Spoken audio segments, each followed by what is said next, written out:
another beautiful day into the month of October 2024. Thank you once again for allowing us into your space.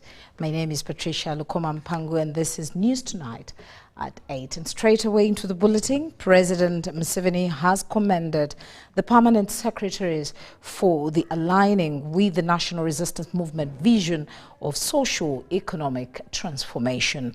The president made the remarks while meeting the permanent secretary at State House in Entebbe. The permanent secretary from government ministries were led by the head of public service and secretary to the cabinet, Luweero.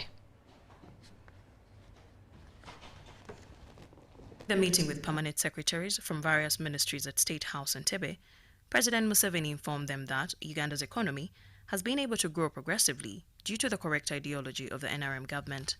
The president also pledged to continue supporting the permanent secretaries to execute their supervision role as stipulated by Article 174 of the Constitution of the Republic of Uganda. Our 10 points program, one of the points was saying that for Uganda, for NRM, we are going to use the strategy of mixed economy.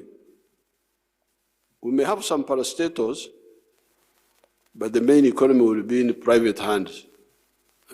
So we moved from those mistakes of Obote, Amin, and we gave the economy to the population. And that's why it is growing, in spite of all the problems. So this was strategy number one. The president, however, cautioned them against corruption. On the other hand, he was shocked to learn about the abuse of government salary enhancement strategy by scientists who are now rushing to apply for early retirement in order to benefit from the enhanced retirement package. The permanent secretary and secretary to the Treasury, Ministry of Finance, Planning and Economic Development, Ramadan Gobi, who represented the Forum of Permanent Secretaries, commended President Museveni's leadership, which he is offering to the country and the region. He also pledged that, as permanent secretaries, they are right behind the president in the fight against corruption. He further highlighted the various issues affecting wealth creation, development and service delivery. The current procurement system, Your Excellency, is riddled with the several avenues for corruption, which makes government lose huge sums of money, well knowing that most of our work is done through procurement.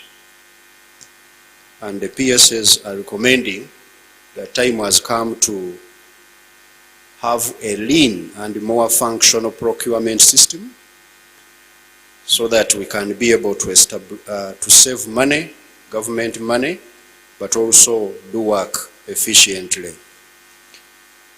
The second issue is concerning the direct supervision of government agencies, parastatals and authorities by ministers without involvement of the PSs.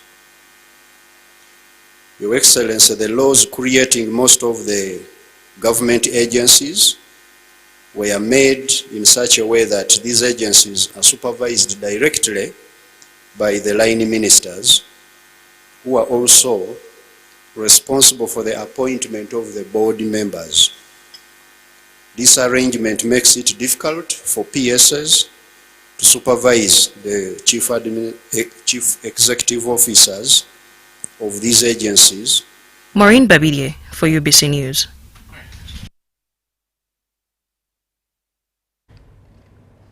Thank you very much there, Maureen Babidie. Now moving over to Kisoro, the joint campaigns for Kisoro District Woman Member of Parliament position representing the National Resistance Movement have gained significant momentum following a 5-day pause.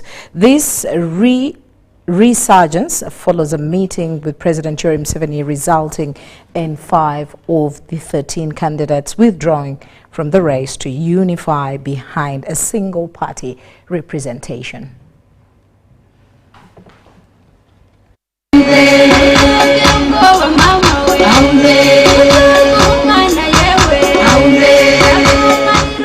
The campaigns to fill the vacant seat for Kisoro District Woman Member of Parliament are now in full swing.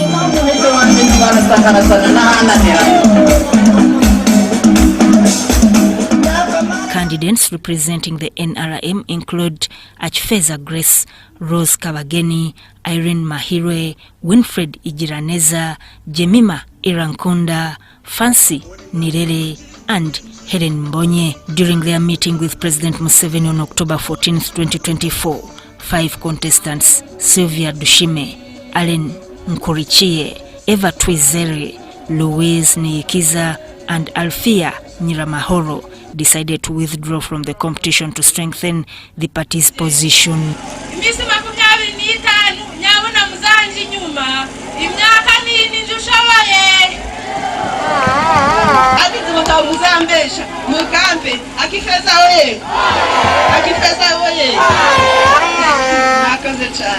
NRM oye, Nirere oye, Abanyarubiruko oye, Abagore oye, Abagabo oye. Nije urushaho kandi ndaje je bimirakunda niko mazina. NRM oye, Nyakishenya oye, NRM oye, irakunda je bimaye. Mumpa imbaraga nzabagerereyo. Ikindi harimo igitongore cyo nkoragamo cha santi mu kibagamo cyo kwigisha abantu ko bakwiriye kwibezaho. Umugore yabona ati 1000 buri munsi, umugore ate yakora atakagira ibyo kurya mu nzu. Karurukanye kore uburinganyiza dukore kuzamukira hamwe, tuzamukire hamwe twese, hariho kugira abasigara inyuma abandi bakaje imbere. Helen oye, Helen oye. Each candidate has outlined their key priorities, with Achfeza Grace emphasizing agriculture and education, while Rose Kabageni, the former woman MP, aims to complete the projects initiated during her previous term.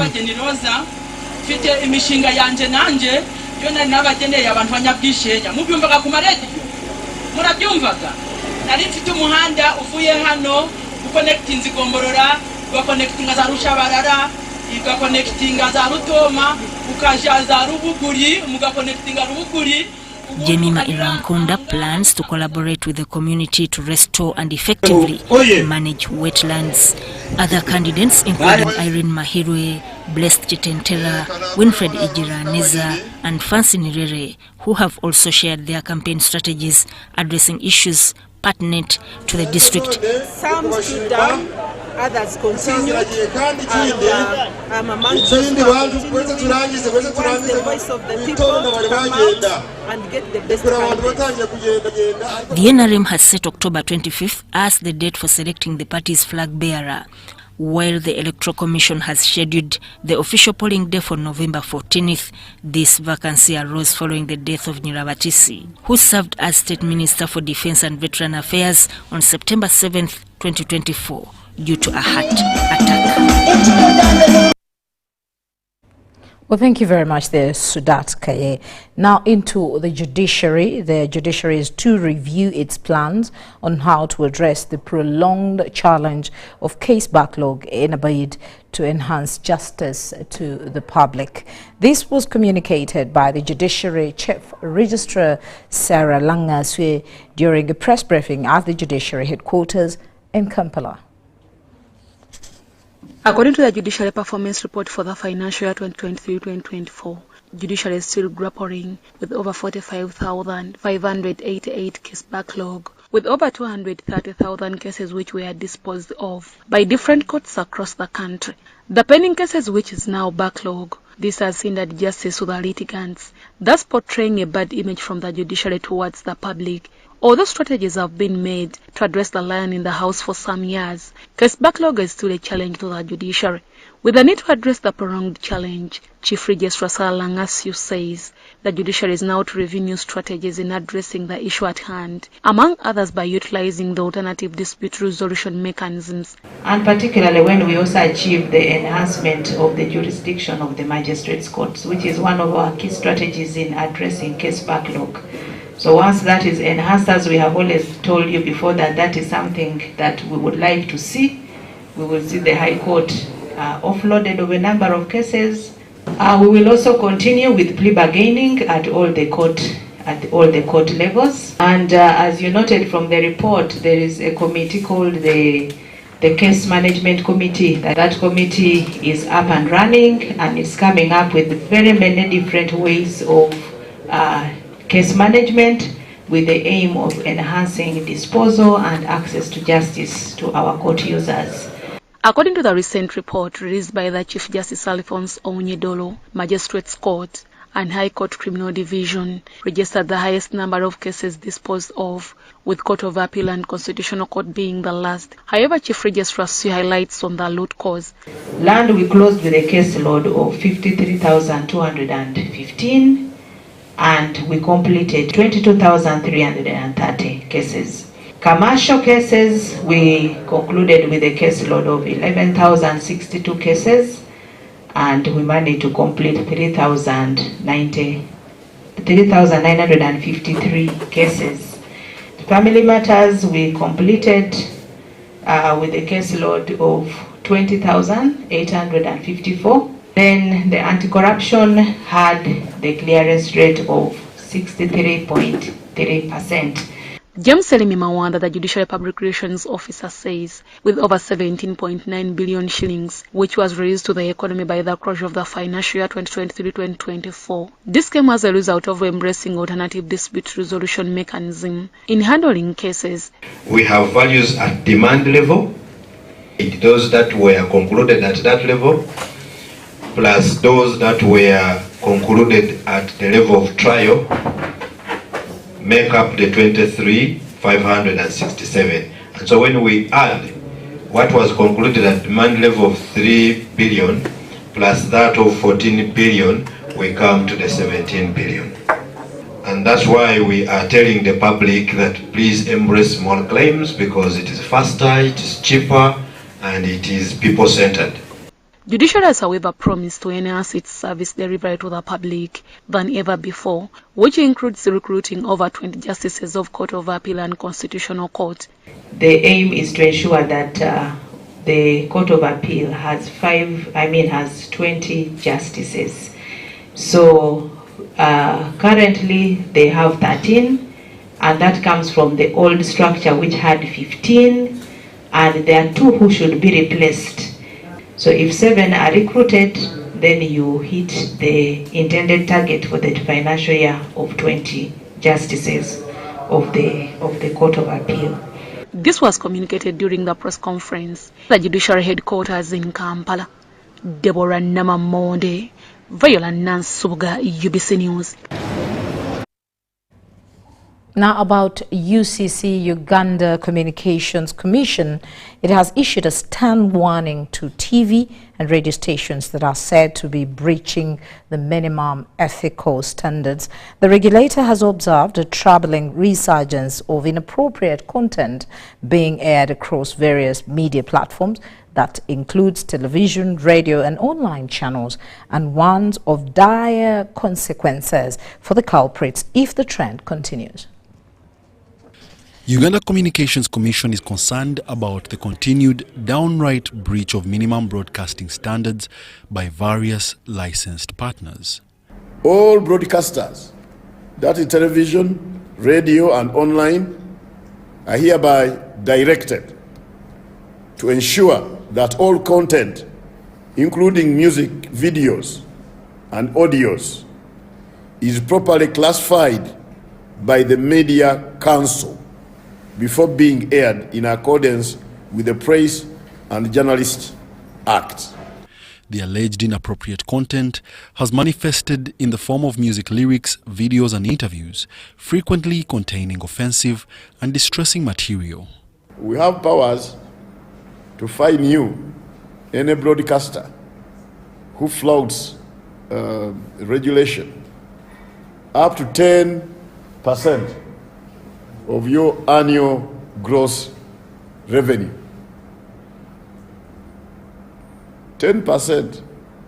Despite targeting broadcast media, users on social media platforms like TikTok, YouTube and X, formerly Twitter, have also been warned not to carry content which flouts the law. UCC has in the past asked individuals in entities wishing to publish information online to be licensed, a mandate that raised concerns regarding freedom of expression. Wadulo Makanold for UBC News in Bugolobi, Kampala. Now, the Parliamentary Committee on Commissions, Statutory Authorities and State Enterprise, COSASE, once again has faulted both government and Kampala Capital City Authority for poor waste management, leading to loss of lives and properties. A report of COSASE presented to Parliament by the chairperson, Medad Segona, gives evidence of negligence, faulting stakeholders, and that includes Government Minister for Kampala and Metropolitan Affairs, plus the former Executive Director of KCCA, Dorothy Kisaka. The Parliamentary Committee on Commissions, Statutory Authorities and State Enterprises, COSASE, on Thursday presented a report on the Auditor General's report on financial statements for the year ended 30th June 2023. The report looks at a number of entities, including Kampala Capital City Authority and National Environmental Management Authority, among others. The report, presented by the chairperson of COSASE, Medad Segona, was inevitable to exclude the history which led to the loss of lives after the Chitezi landfill collapsed, leaving 53 people dead, 28 missing and 18 injured. Segona claims that the authorities were fully aware of the possible outcomes from the Chitezi landfill after several investigations and alerts. COSASE report exposes a presidential executive order on the management of waste in urban and city centre dated 9th April 2023, which was left hanging by the relevant authorities. The report highlights that the former ED of KCCA, Dorothy Kisaka, initiated the implementation of the presidential executive order, but in vain. Kisaka, in her letter dated 20th June 2023, asked that 36.6 billion be allocated for the decommissioning process of Chitezi, but the Ministry of Finance, Planning and Economic Development turned a deaf ear. COSASE report faults the Minister for Kampala and Metropolitan Affairs and the Permanent Secretary and Secretary to the Treasury for keeping silent on Kisaka's cries. The Minister for Kampala, who was copied in the same letter, took no action, not even a visit to the facility to ascertain its state. She never raised the matter in Cabinet and never followed up with the Minister of Finance. This is the reason why COSASE wants both Minister for Kampala and PSST be held responsible. The Minister and PSST cannot escape liability for what befell the country. After the failed attempts, the Director of Public Health and Environment at KCCA, Daniel Ayen Okello, on 2nd July 2024, notified the former KCCA Executive Director about the sorry state of Chitezi landfill, indicating possible dangers after identifying cracks and blockage of drainage. The then KCCA ED Dorothy Kisaka also went silent despite the alerts from Dr. Okello. COSASE wants Kisaka to be held responsible for this move. Prudence would have required the authority to immediately halt the activities at Chitezi, having obtained expert guidance from its own expert. At this point, the Executive Director and her deputy, who received the memo, kept it to themselves. There is no evidence that it was brought to the attention of the authority or government. The COSASE report also exposes how lack of transparency contributed to a failed attempt to identify a possible investor to execute modern waste management. The process turned out to be a blame game, with the former ED blaming the KCCA technical team that decided to operate behind doors. Whereas the accounting office explained that a prospective investor was found, no concrete steps were taken to seal the discussion to a logical conclusion. Indeed, there was no public search for potential investors. With this directive now, Jasponga has to vacate immediately. So they have to get out of that place because they are there illegally. And we hope the Ministry of Kampala will abide by this directive, comply and implement it. Action should be taken. The ministers for Kampala have been cited in the report. The PSST, Mr. Ramadhan Gobi, has also been mentioned. and a couple of others. The report further brings out how the 135-acre land in Dundu Mukono district was wrongly acquired after the committee found out that the land is not strategic enough to accommodate waste management. The nature of land in Dundu, earmarked for establishment of a waste-to-energy modern facility, is situated in the residential area and snakes around in a meandering river-like manner. The nature of this land could not and cannot accommodate a landfill in the traditional sense without causing hazardous inconvenience to and endangering the residents' public health. Medad Segona points out a number of recommendations, including reviving the presidential executive order, closing of all landfills in Kampala metropolitan area within 2 years, and channeling waste to a modern landfill. And no dumping should be allowed at Dundu Mukono district, among others. The Kosase report is not far away different from a previous report by the Inspector General of Government, which faulted the former ED, Dorothy Chisaka, for the mismanagement of waste in Kampala. Daniel Mugoya, Gloria Gutabinji, UBC News. Thank you, Team Daniel.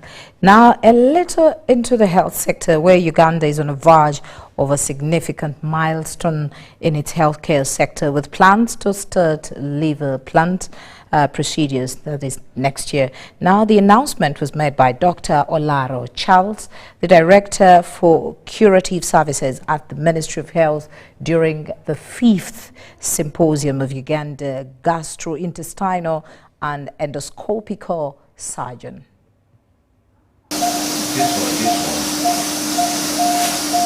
With the necessary infrastructure, expertise and legal framework now in place, Uganda is closer than ever to performing its first liver transplant, a procedure critically needed by patients with end-stage liver disease.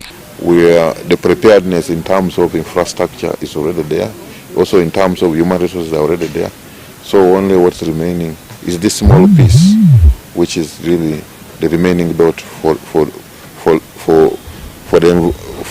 facilitating the organ transplants in this country. When this happens, definitely, then will first be available, because there are many patients who are really in the waiting list. The costs definitely will be much more cheaper, but also we will think that even other patients within the region should be able to access these services. The path to initiating liver transplants in Uganda has been a long and comprehensive one, involving multiple stages of preparation. Lago National Referral Hospital, after the renovation and remodeling, established an organ transplant unit.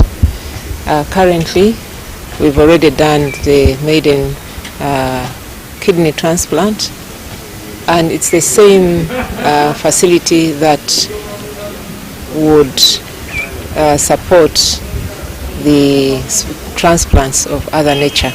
Professor Moses Galukande, President of the Association of Surgeons of Uganda and a surgery professor at Makerere University, emphasized the strides reached in training and capacity building. And we have surgeons that have been trained, but we also have collaborators.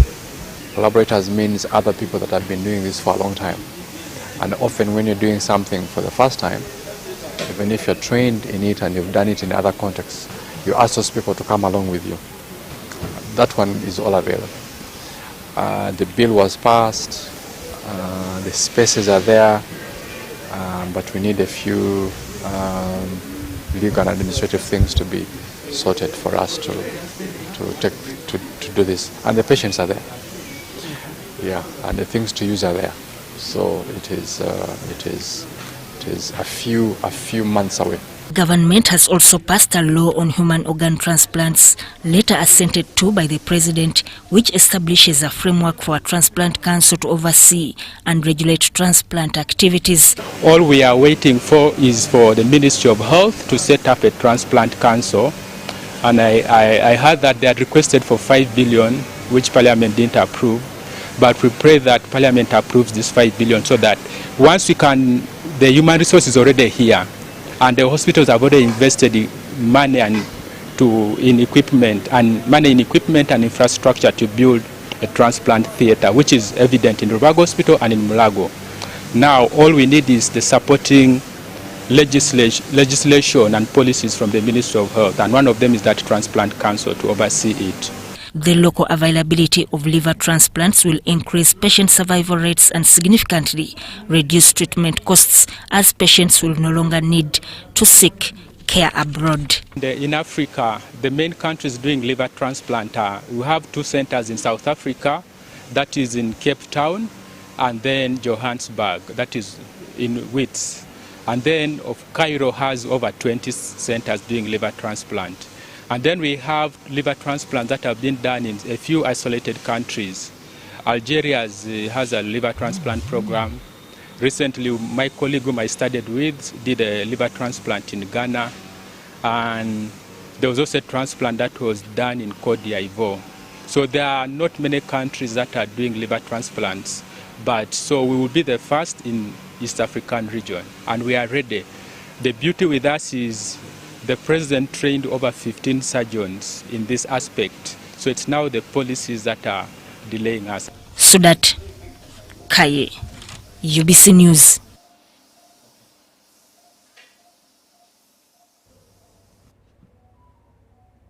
Now, the Ministry of Agriculture, Animal Industry and Fisheries, Frank Tumwebaze, has called for collective efforts to mitigate climate change that has led to losses amongst farmers. Minister Tumwebaze acknowledged the ministry's commitment to working with relevant stakeholders to ensure all Ugandans have access to safe and nutritious food. Stakeholders in the agriculture sector have convened to discuss the World Food Day high-level policy dialogue on the state of foods and nutrition in Uganda, focusing on the theme of right to foods, a better life and a better future to ensure food security, safety and accessibility in the nations. The Minister for Agriculture, Frank Tumwebaze, who was represented by the Commissioner for Crop Inspection and Certification, Dr. Paul Mwambu, said it is unpleasant that food is being wasted, yet people sleep hungry in other places. We have witnessed situations where some areas are free from hunger, while others face hunger, while food is, and in some areas, while food is going to waste. To us, this is unacceptable. He pledged government's commitment in mitigating climate change, thus advising everyone, especially farmers, to embrace sustainable agricultural practices to ensure food security, safety and nutrition. We must also confront the critical challenges facing the agricultural sector. Erratic weather patterns, prolonged droughts and floods are already affecting our farmers and threatening food production. The Executive Director, Food Rights Alliance, Agnes Chirabo, said the census report that was recently released indicates that people still die due to malnutrition in Karamoja region, hence a need for a concerted effort to address the matter. And how are we going to account for our actions? I know each of us is investing in one way or the other. But while we are investing, the numbers of those that are sleeping hungry are instead on the rise. Also present here were representatives of the Netherlands and Denmark. Big company that is adding value to all the raw milk that Uganda produces. And in the meantime, we're working via SNV, a Dutch NGO that is very knowledgeable in the field of agriculture. I can confirm that European consumers, they love Ugandan coffee, they love to drink, they love to start the day with Ugandan coffee, with Ugandan tea, other agricultural produce. So the growth potential is just immense. Marcus Pryor, the Deputy Country Director for the UN World Food Programme, pledged continuous support in achieving zero hunger by 2030. We need to advocate for investments in research and innovation, ensuring that our food systems are resilient and adaptable to future challenges. This high-level policy dialogue on the state of foods and nutrition comes at a time when, despite its agricultural potential and significant exports, we need to build factories that will add value to our raw materials. If you have pineapples, you can make a range of products from juices. So what we have to do is to roll out more programs in partnership with government partners like FAO, like WFP, so that we provide taplings, we provide silos at the homestead. Uganda's food insecurity levels remain classified as serious by the 2023 Global Hunger Index for World Food Programme, posing further challenges to the country's ability to achieve Sustainable Development Goal number 2 on zero hunger. Mario Nawori and Andrew Sebira for UBC. Now, in a traveler's experience, Uganda Tourism Board has launched the Explore Uganda app to enhance tourism and travel experience for nationals and foreign tourists of the tourism destinations. The mobile application is designed to offer travel planning solutions with provision of varied marketing in Uganda.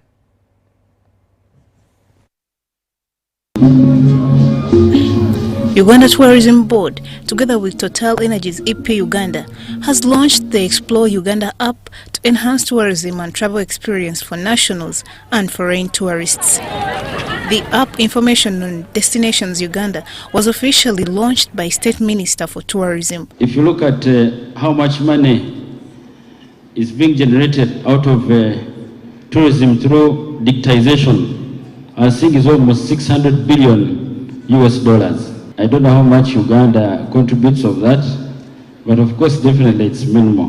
The app is not a tool. It's an invitation for the world to explore Uganda like never before. Our goal is simple: to put Uganda at the forefront of global tourism, leveraging technology to make our stunning landscape. The Explore Uganda mobile app has been developed by a team of women software developers to revolutionize the travel experience in Uganda and also uplift local communities by fostering inclusive use for all. With the continued support of the government, the private sector and all stakeholders, we are confident that this initiative will significantly boost our tourism numbers, attract new markets. According to the Director, Biodiversity at Total Energies EP, Mark Ronald, the initiative will enhance opportunities in Uganda's tourism sector in alignment with a strategic vision for economic development. This year, we turned our attention to providing more innovative ways of contributing at a more strategic level. Uganda Tourism Board has one mission, and that's to sustainably promote Uganda as a competitive tourism destination for inclusive development. It is our sincere hope as Total Energies that we can help to do just that through this app. This particular collaboration demonstrates the power of partnership in driving innovation and growth in tourism. As we move forward, let us remember that this app is just the beginning. It is part of a broader strategy to strengthen our tourism sector, boost our economy, and position Uganda as State Minister for Tourism Martin Mugara, who presided over the launch, expressed government's commitment towards supporting Uganda's tourism. We will continue carrying this message on, and of course our commitment is to continue developing the very many products that this beautiful country has to offer, so that there is a lot for any person to go out there and see. The app contains a user interaction with a feedback system and in-user customer support to enhance user experience, finance option, among others.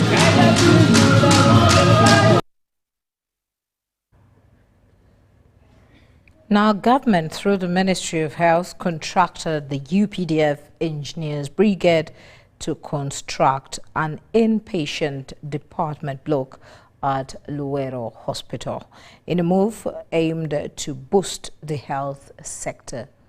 The move is part of a broader strategy to enhance healthcare services in the area, which has already seen significant improvement. The construction works at Luweero Hospital inpatient department block are underway. The UPDF Engineering Brigade was tasked by the government to complete the project, which was initially started in 2012-2013 financial year. Coming on board with more space, we shall not be doing that. We shall be making sure we really manage a patient all through, because we shall be able to accommodate them within. So it will really be impactful on our community here. Secondly, the community, there is a way this block is also marketing out this hospital. As we are speaking now, the engineering brigade is on site. They've had block work for third floor. They've also had block work on second floor. They're also doing slabbing of the reception, the middle part. They are now currently putting up a ring beam. This is expected to increase access to quality healthcare services for residents of Luweero and neighboring districts, providing a range of services. In a quarter, we can see about 12,000 cases, 12,000 to 15,000 cases in outpatient department.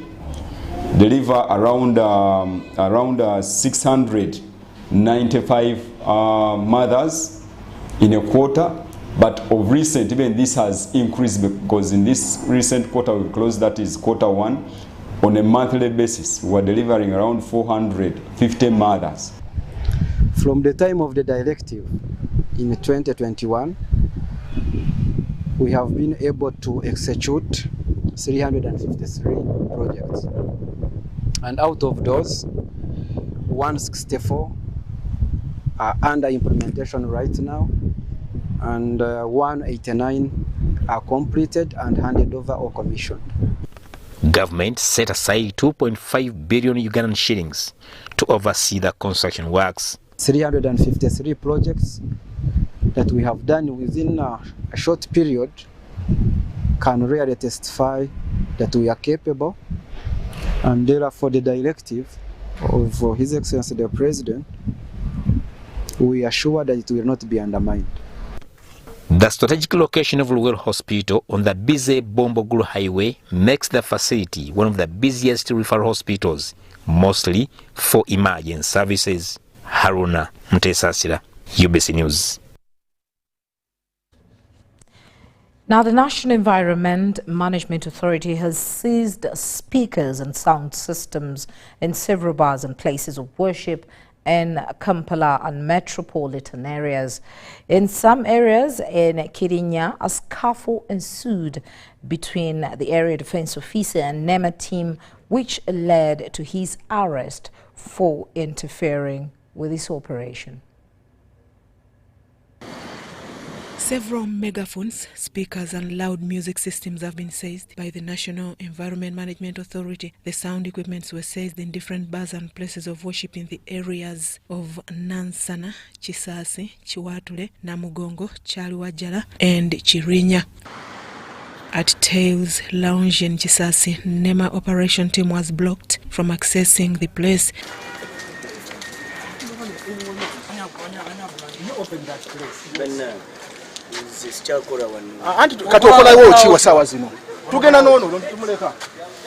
In Chirinya, a scuffle ensued after the residents, the owners of I-8 bar and the area defense officer attempted to block the operation.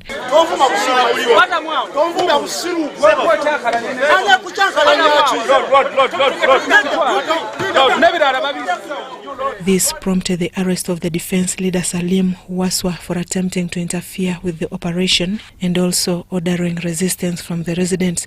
One person was arrested who was trying to obstruct our lawful operation. This suspect is Salim Waswa. Salim was taken to NEMA to record a statement, from where he was handed over to police. According to NEMA, the operation was informed by several complaints by whistleblowers over noise pollution in their respective areas. So many people now call us, they speak to us, they come to office, they tell us that so and so, this business is actually polluting our environment through noise.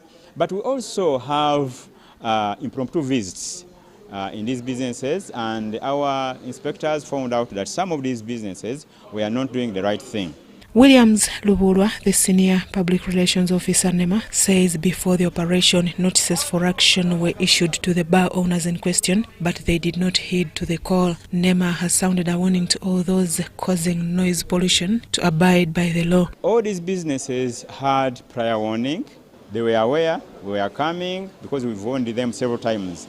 Noise pollution is not permitted.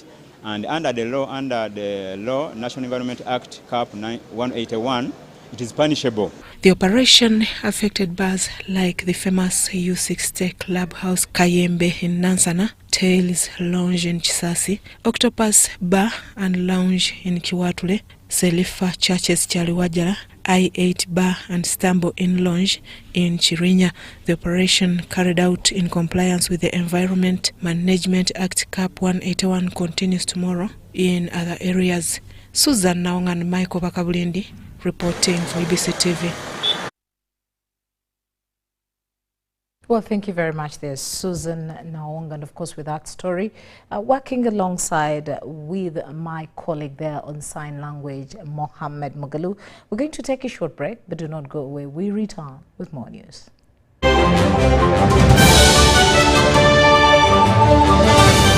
Stop breathing. To be a winner, you must breathe only when necessary. Breathing is for losers. What is that? Did I give you permission to sweat? You can sweat in your free time. Push the arms straight. Winning is hard, but with MTN Momo, it's easy. Simply pay or shop with Momo for a chance to win mobile money every day. Use the Momo app or dial *165*3#. It's true what people say, that when I wash and you wash your hands with soap, we'll have less infections as Ugandans. After all, it's hands that handle money. It's hands that feed us. Hands that prepare soil for farming. Hands that we use to learn. And hands that we use for fun. When I wash and you wash, it means clean hands for all. So, wash your hands with soap and clean water regularly to keep away infections and disease-causing germs. This message is from the National Hand Washing Secretariat with support from UNICEF.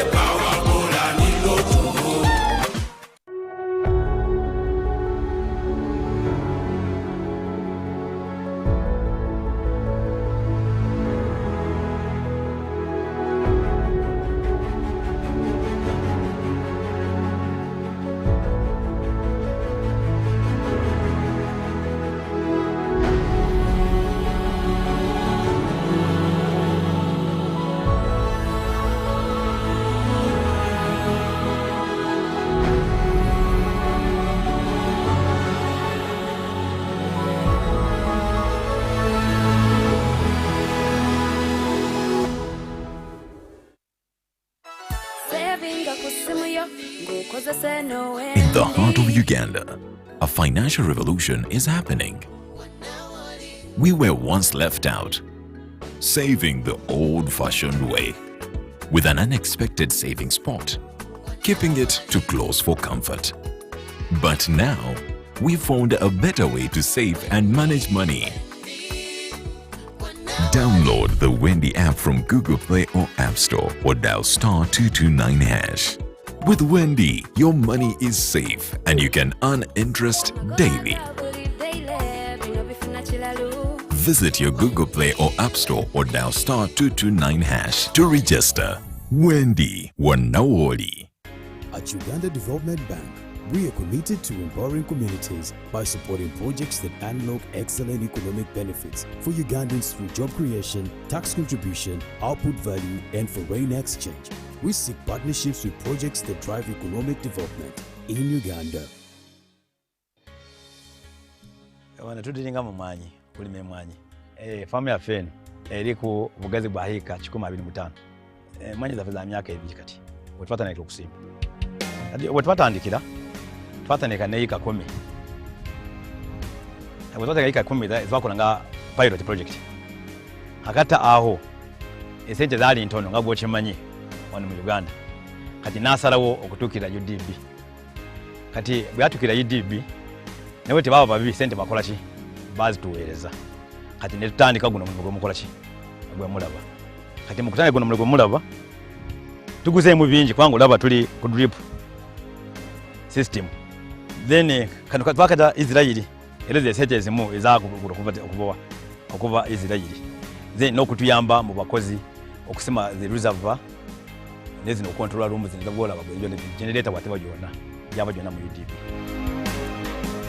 wano ng'abali bona abalone mu Uganda waliwo abeesobola walimu abateesobola batukirire UDP kubanga etuyambye netwa buli kimu okutwaliza wamu mu UDP tufunyemu.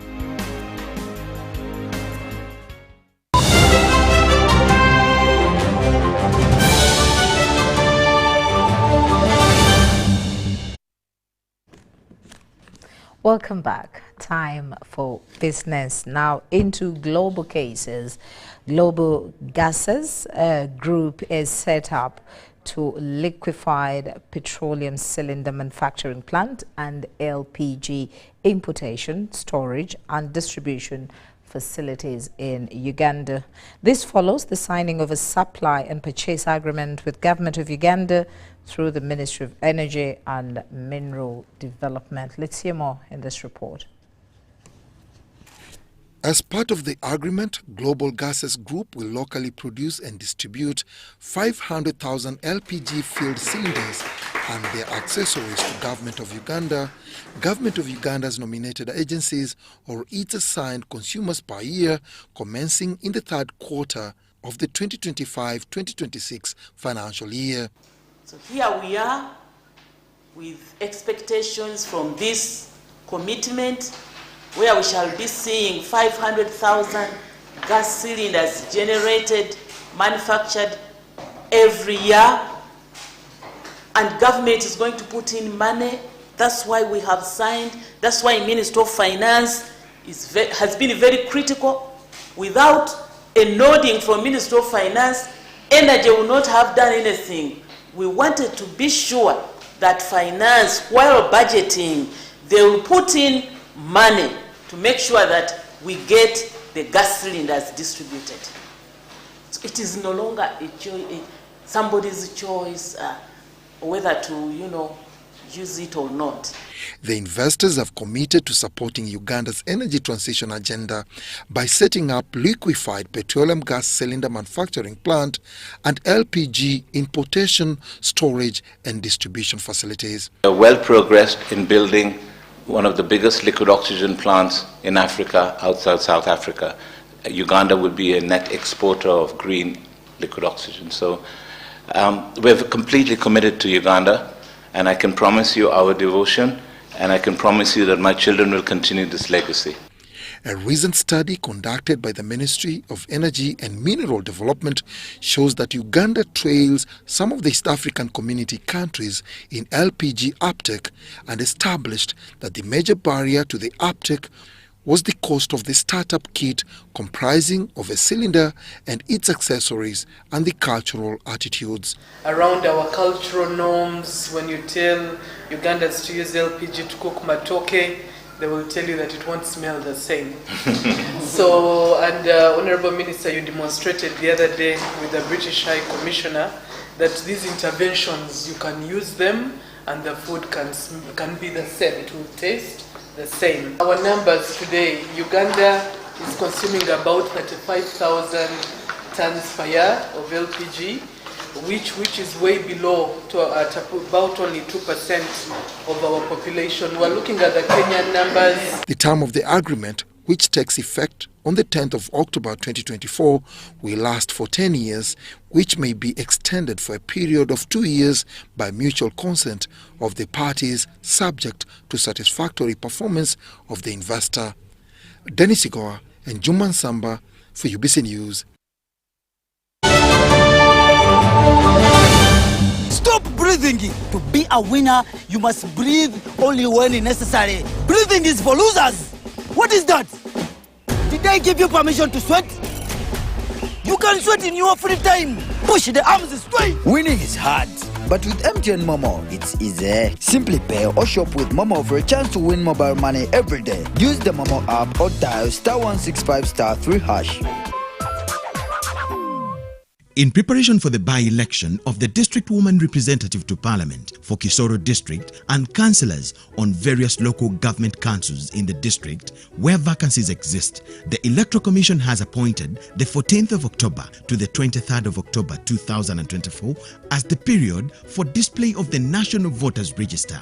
The display of the voters register shall begin at 8 a.m. and end at 6 p.m. each day, including weekends, at each polling station in Kisoro district. The purpose of this display exercise is to enable voters to check for the correctness of their particulars on the voters register, raise objections to the inclusion and or removal of a voter's particulars from the register, report to the display officer the following categories of persons if they appear on the register for removal: those who have died, those who are under 18 years of age, those who reside or originate from a parish other than the one they are registered in, and those who appear more than once on the voters register.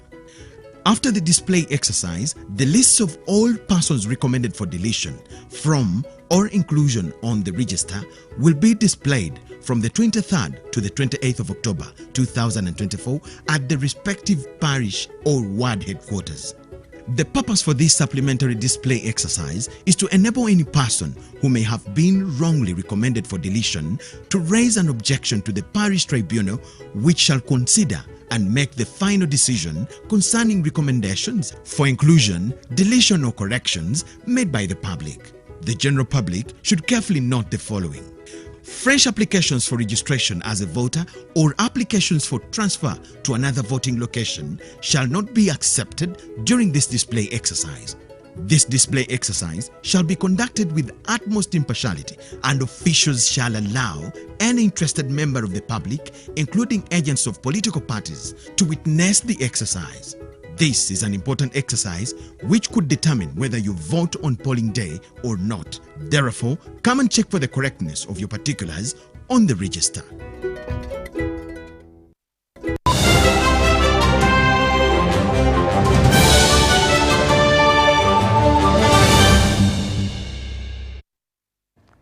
Time for sports. Now, Park FC, the reigning Uganda Cup champions, kick off their title defense today against the Edgar's youth program at Old Kampala Sports Arena. The match marks the start of the 2024-2025 futsal season, which will see teams compete for the Blue Ribbon. Park FC, the reigning Uganda Cup champions, kick off their title defense today against the Edgar's youth program at the Old Kampala Sports Arena. 4, 5, 6. The treble winners of last season are optimistic about retaining the Uganda Cup title. We hope to be able to achieve an outstanding victory, and they are a very technical team. So we were able to see that last season, and we hope we shall be at our best and perform to our limits. Their squad has been boosted with new signings, Joshua Aziko and Elvis Chisesa from Tanzania. What I'm looking for is to afford a lot of trophies, to win with these guys. I'm so happy to be with them. I expect to have a good performance individually, and I hope I'll be able to score and assist my teammates so that we can look good on the pitch. Other must-watch games tonight include Fiore versus Lubaga Gramen, Nansana versus Chisenyi, and Chisugu FC versus Fast Touch Sports. Marsha Miro Victor, UBC News.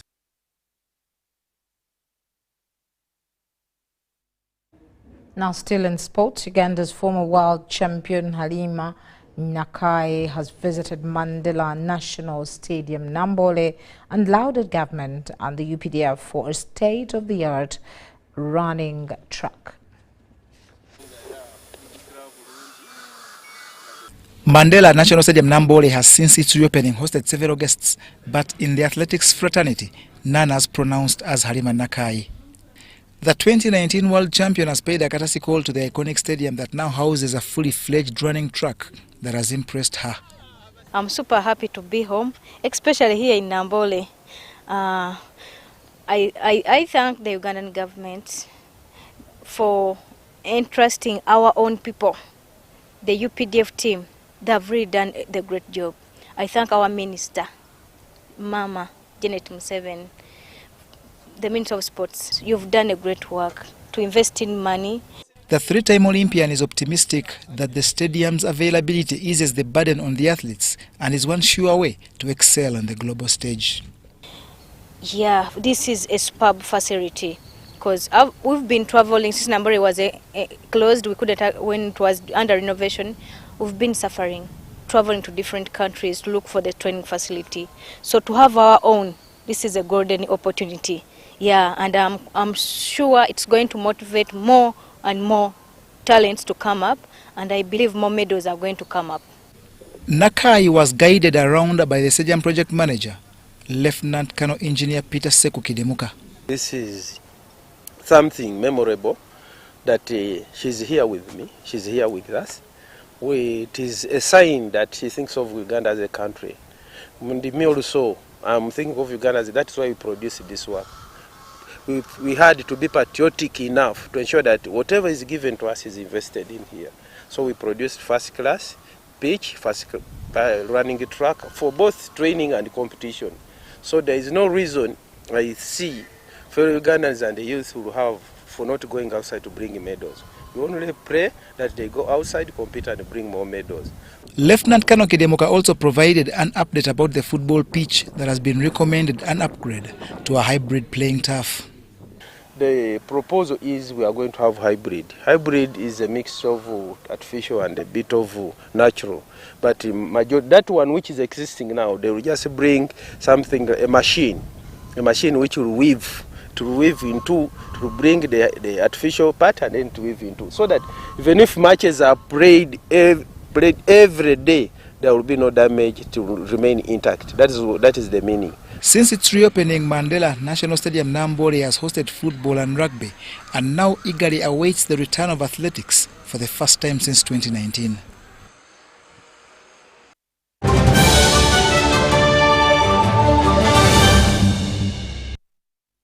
That's it from us. Thank you so much for being a part of us. My name is Patricia Lukoma Mpango. Mugalu Muhammad has been with us on sign language. Stay with us. We will be back at 10 o'clock.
UBC,